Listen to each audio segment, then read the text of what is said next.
Have you ever wondered why some men can't move on?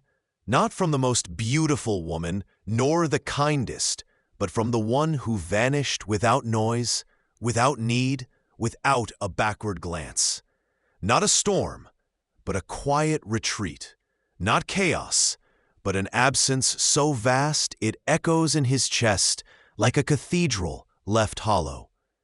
He doesn't forget her, not because she begged, cried, or made a scene, but because she didn't, because her departure wasn't a collapse, it was a completion.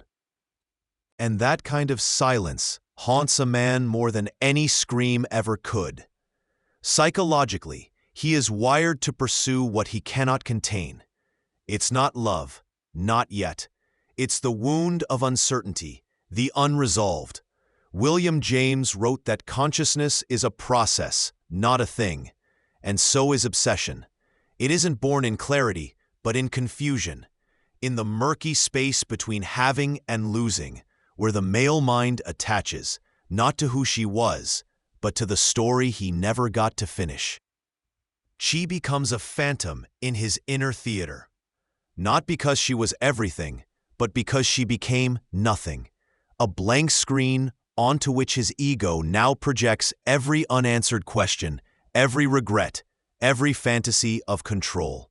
The woman who disappears doesn't run, she evaporates. And because he never got to see her crumble, he cannot place her into a safe box labeled weaker or defeated. There was no closure, no script, no conquest. Instead, she became the mirror he was never ready to face. Men are haunted, not by softness, but by sovereignty. A woman who leaves on her own terms, without waiting to be validated or dismissed, becomes a symbol of everything he could not possess, predict, or punish. And the male psyche, particularly when wounded by its own unconscious insecurities, is obsessed with resolution. James called it the tension of opposites, the inner conflict between shadow and persona. When a man cannot integrate the truth of his own emotional immaturity, he externalizes it. He casts her as the enigma, the mystery, the ghost. But in truth, she was only ever a mirror, one he shattered with his own lack of presence. You, perhaps, were that mirror. You who gave, not in desperation, but in quiet abundance. You who watched him fumble with your soul like a child handling fire.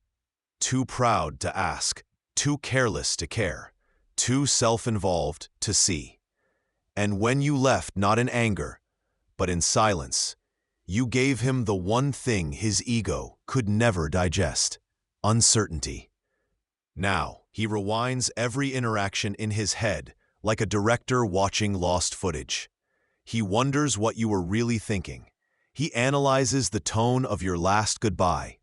He dreams of your eyes, not because they cried, but because they didn't. He sees you in other women, but it doesn't feel the same. He meets others, but they are too eager, too available, too legible. And that makes them forgettable. Because the female soul becomes unforgettable, not through drama, but through depth. When you disappear, not out of manipulation, but evolution, you become not an ex-lover, but a spiritual symbol, the anima, as James would say, the eternal feminine principle that awakens the male psyche to itself through projection, through yearning, through mystery. You didn't leave to make him chase. You left because his energy could no longer hold your expansion, because your becoming outgrew his containment. And that haunts him more than betrayal ever could. Because he didn't lose you to another man, he lost you to yourself. And in that loss, something primal breaks in him. His illusion of control, his fantasy of emotional superiority. The convenient narrative that she was too much, too sensitive, too spiritual, too whatever. No, she simply saw through him, and he felt it. In his bones. And instead of rising to meet her, he withdrew, so she walked. And now she lives in the corners of his memory, not as a person, but as an unanswered riddle, a vibration, a scent, a shadow at the edge of clarity. She left no chaos behind, only space. And that space is where his haunting lives. Type continue to receive the next part. There is a peculiar kind of silence that follows the departure of a deeply feminine woman. Not the silence of passivity, but the silence of completion. It's not cold, but absolute. It leaves no fragments, no breadcrumbs, no half-open doors for a man to return through. This silence is sovereign, and to the emotionally unprepared masculine psyche, it is terrifying, because it demands something he was never taught to give: self-reflection. William James believed that a man's reality is shaped not by the facts he encounters, but by the way he attends to them.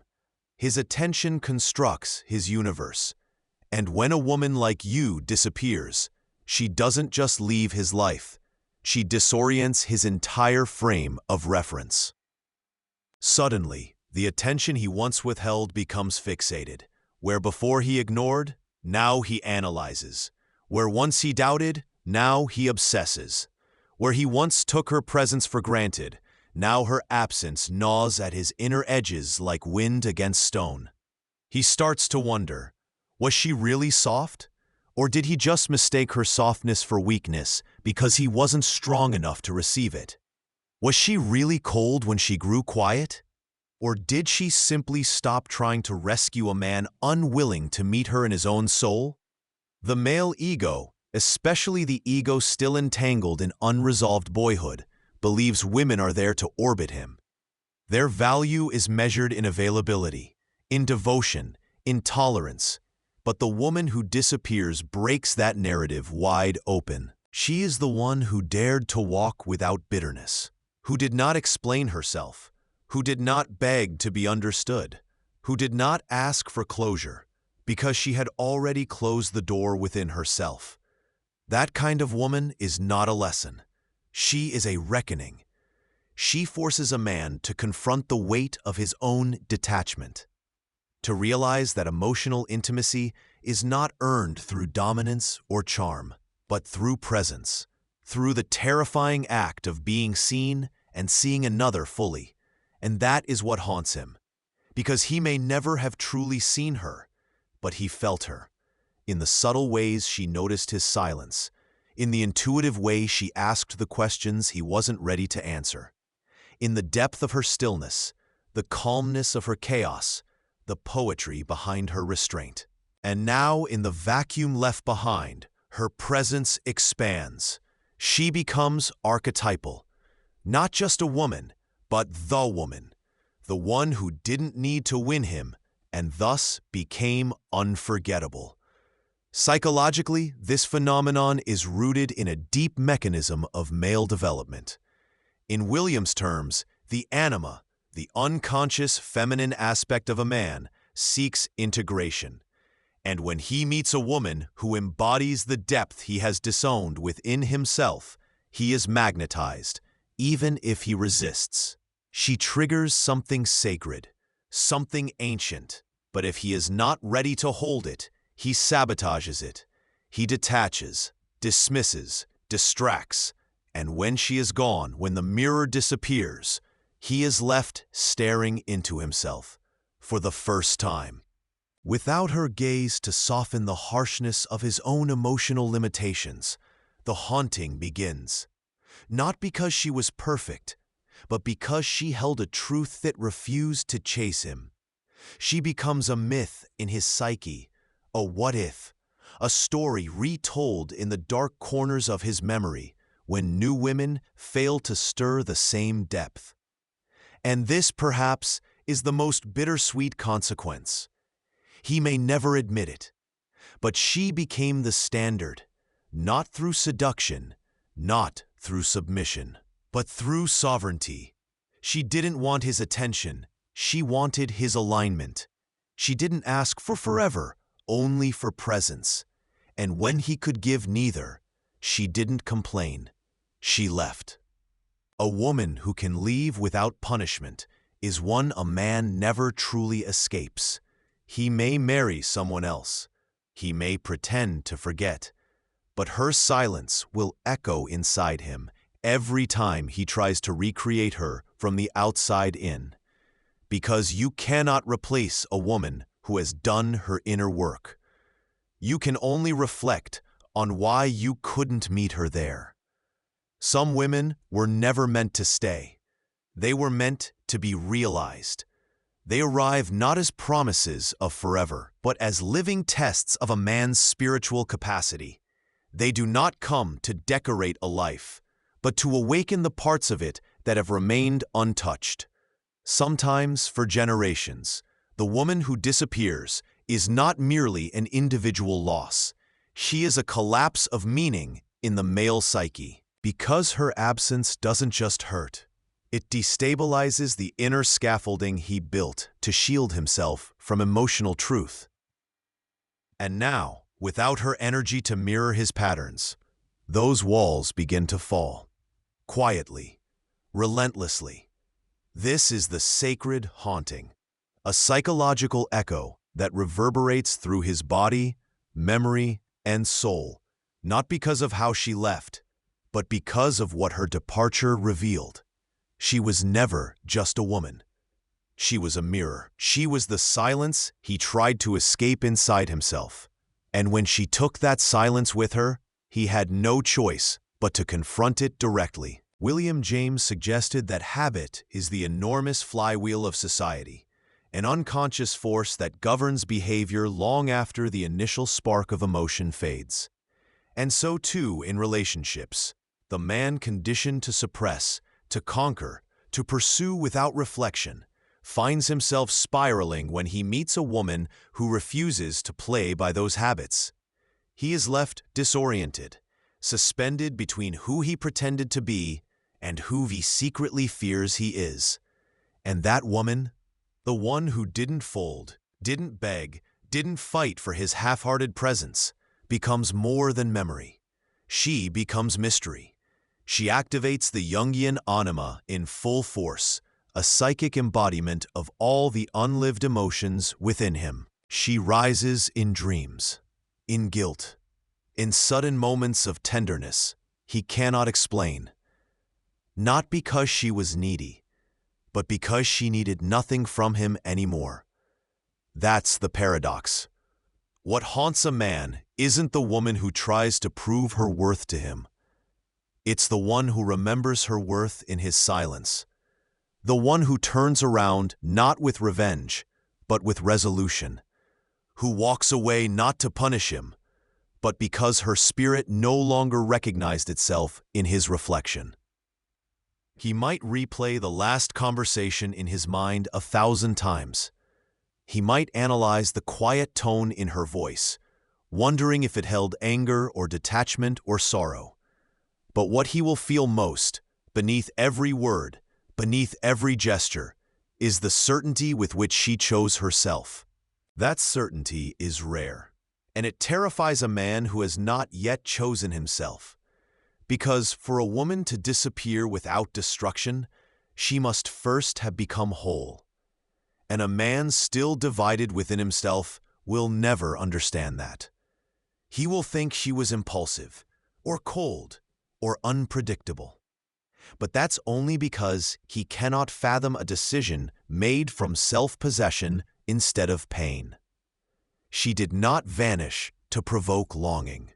She vanished because his presence became a negotiation with her own evolution. And no woman rooted in her worth will tolerate a love that shrinks her. Not anymore. So now, in her absence, he feels the weight of his emotional negligence, not just toward her, but toward himself.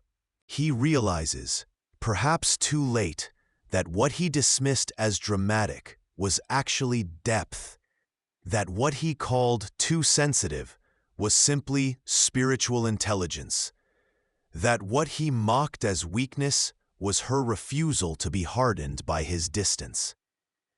And now, without her energy to absorb the blow of his unprocessed trauma, he is left with the echo of his own emotional void. Because she took back her light, her softness, her breath, her sacred mystery.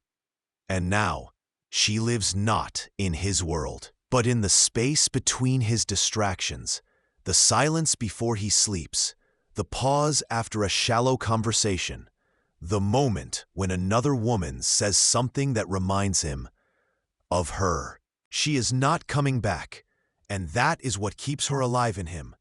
Not hope, not memory, but the spiritual consequence of neglecting a woman who did not come to feed his ego, but to call it into evolution. The haunting does not begin with her leaving.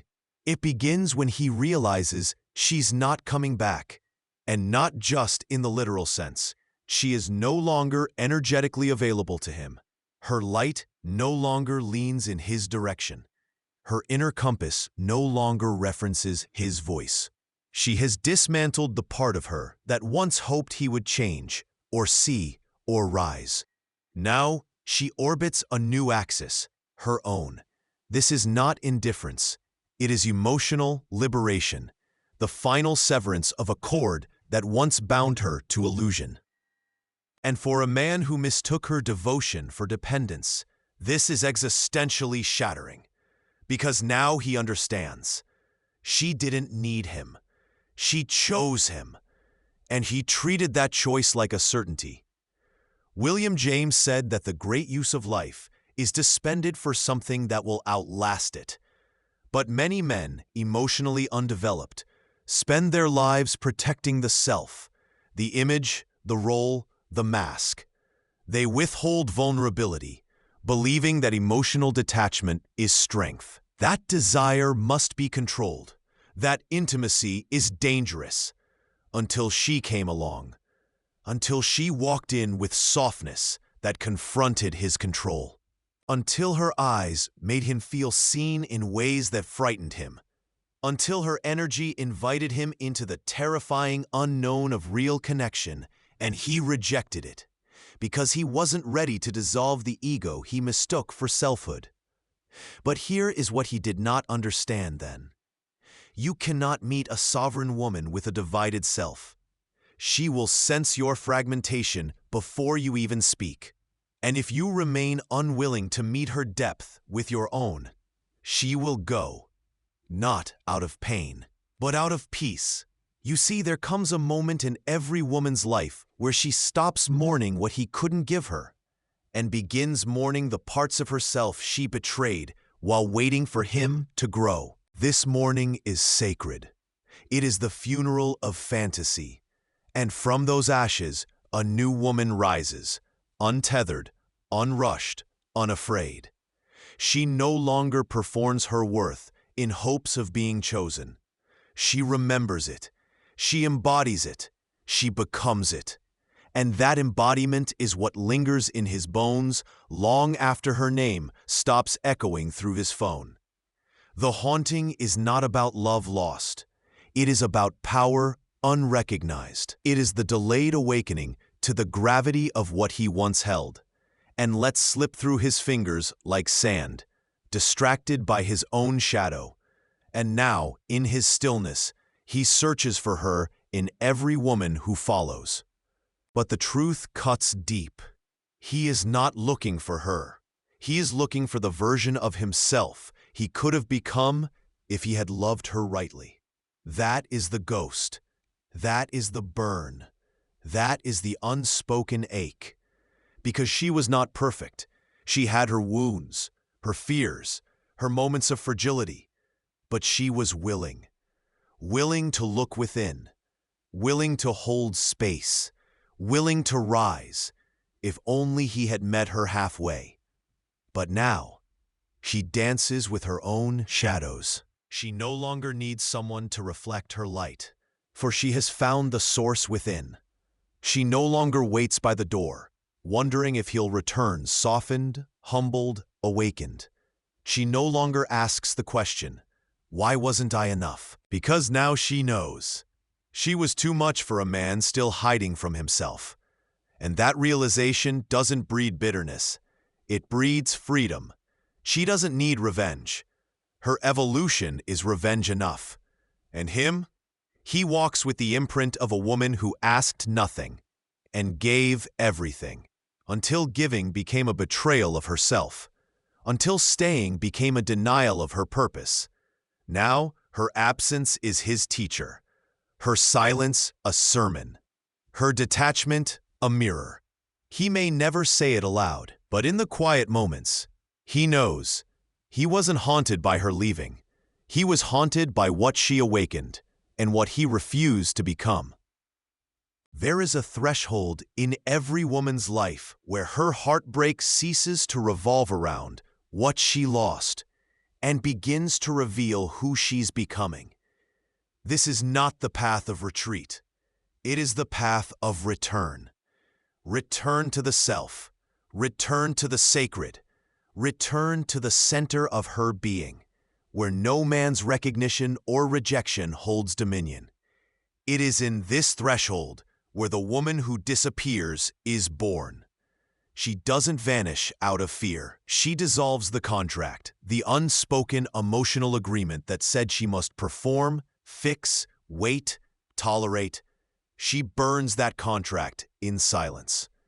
And from the ashes rises a woman no longer available to be misunderstood. The haunting that follows her is not a punishment she inflicts. It is the natural spiritual echo that occurs when a man projects permanence onto a woman who was only ever passing through as a sacred test. Because women like her are not meant to be kept. They are meant to be met, fully, consciously, completely. And when a man fails to meet her there, on the level of soul, his mind spends the rest of his years replaying her energy, like a song he can't find the lyrics to. This is where the William James concept of the fringe of consciousness enters. James believed that around the focused center of attention, there exists a wide margin of subconscious impressions, those faint but persistent shadows of thought that don't quite vanish, that trail our waking life like ghosts. She becomes part of that fringe, not as a clear memory, but as a feeling he can't explain. The woman who disappeared becomes the archetype that slips between the cracks of his bravado. She appears not in words, but in quiet comparisons, not in clarity, but in contrast. A new woman touches his hand, and he remembers how the other one felt him without touch. A lover stares blankly at him, and he remembers how she once saw through him with no need to speak. Another offers loyalty freely, but it doesn't reach his bones the way hers once did. Distant, rare, and real. You see, women of that kind don't offer themselves like open books. They are bound in leather, sealed in mystery, marked with gold ink, read only by those patient enough to understand silence as a language. And he was not patient. He was not ready. Instead of presence, he offered performance. Instead of stillness, distraction. Instead of depth, detachment. So she left. And now he walks in her shadow, not because she cursed him, but because she liberated herself. Herein lies the paradox that gnaws at his soul. She could have stayed. She wanted to, but not at the cost of her self-respect, not at the altar of slow emotional starvation.